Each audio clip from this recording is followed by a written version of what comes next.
नमस्कार मित्रांनो, आज आपण बघणार आहोत बॉडमस नियमावर आज काही उदाहरणे. आता हे बघा, हे एक उदाहरण तुमच्या समोर आलेलं आहे बघा. आता काय इथं काय बघायला मिळतं आहे आपल्याला. इथं कंस बघायला मिळत आहे. त्याच्यानंतर कंसामध्ये काही भागाकार आहे, काही बेरीज आहे, काही मायनसमधले आहे. तर आज याचं कसं होतं आपण उदाहरण आता हे बघणार आहोत. आता हे बघा, सगळ्यात पहिलं तिथं बघा, सगळ्यात पहिले आपण सुरुवात कुठून करायची, 15पासून नाही करायची ना 120पासून करायची. आपलं सगळ्यात पहिली सुरुवात कंसातला कंस, सगळ्यात मधला कंस जो आहे तिथून आपल्याला सुरुवात करायची. सगळ्यात मधला कंस कोणता आहे, इथून तर इथपर्यंत, बरोबर. आता या मधल्या कंसामध्ये पण आता बघा, मी तुम्हाला एक बॉडमस नियम दाखवतो. हे बघा, B O T M A BODMAS. आता हे बॉडमसचा अर्थ काय होतो हे तुम्हाला मी दाखवतो. आता हे बी ओ म्हणजे ब्रॅकेट ऑफ, डी म्हणजे डिव्हिजन म्हणजे भागाकार, एम म्हणजे मल्टिप्लिकेशन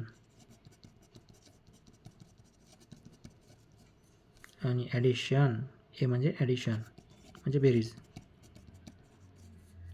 आणि एस म्हणजे सबट्रॅक्शन म्हणजे वजाबाकी.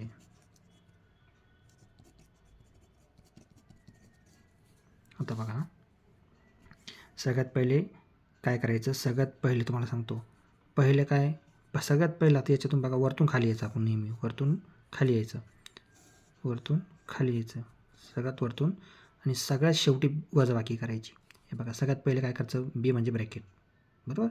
पहिले ब्रॅकेट सोडवायचा, पहिले ब्रॅकेट बघा, सगळ्यात मधला ब्रॅकेट. त्याच्यानंतर डिव्हिजन म्हणजे काय, पहिले सगळ्यात पहिले गुणाकार करायचा. गुणाकार भागाकार असला तर सगळ्यात पहिले गुणाकार करायचा, नंतर भागाकार करायचा सगळ्यात पहिले, त्याच्यानंतर गुणाकार करायचा, त्याच्यानंतर मग बेरीज करायची आणि मग वजाबाकी करायची. आता बघा, सगळ्यात पहिले आपल्याला इथं काय चिन्ह आहे, आता इथं प्लस आहे, तर आपल्याला सगळ्यात पहिलं काय बघायचं, इथं भागाकाराचं चिन्ह आहे. सगळ्यात पहिलं मग आपण भागाकार करणार की प्लस करणार. आपल्याला सगळ्यात पहिले आता हा ब्रॅकेटच सोडायचा आहे मधला, बरोबर. जसं की इथं दिलेलं ब्रॅकेट, सगळ्यात पहिले ब्रॅकेट सोडायचा. त्याच्यानंतर सगळ्यात पहिले आपल्याला काय करायचं, डिव्हिजन म्हणजे काय, सगळ्यात पहिले आपल्याला भागाकार करायचा. काय करायचा, भागाकार करायचा, बरोबर. हे चिन्ह सगळ्यात पहिले कसं चिन्ह, भागाकाराचं चिन्ह येणार. मग पहिले भागाकार बघायचा. मग भागाकार कसं मांडता येईल बघा, असंही मांडतो तुला, 60/20, बरोबर. मग 6, उत्तर किती आलं, 3. आता बघा, 5 अधिक 3. आता काय करायचं, हे बघा, तुम्हाला सुटसुटीत मांडणी करून देतो. परत 15 कंसात, बरोबर.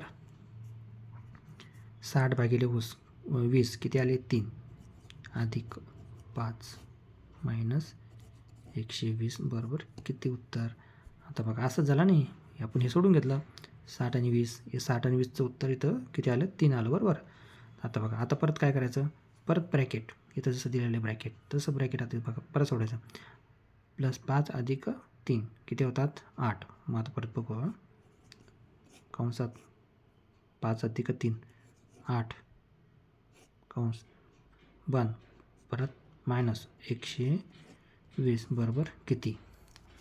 आता बघा, परत आता काय करायचं, आता ह्या 8ला कंसातून आपल्याला बाहेर काढायचं आहे. कंसातून काय करायचं, आपल्याला बाहेर काढायचं. तर असं समजायचं, याच्यामध्ये जे आता इथं 8च्या आणि 15च्या मध्ये गुणाकार आहे. काय गुणाकार, इथं पण काय आहे, 3च्या आणि 15च्या मध्ये गुणाकार आहे.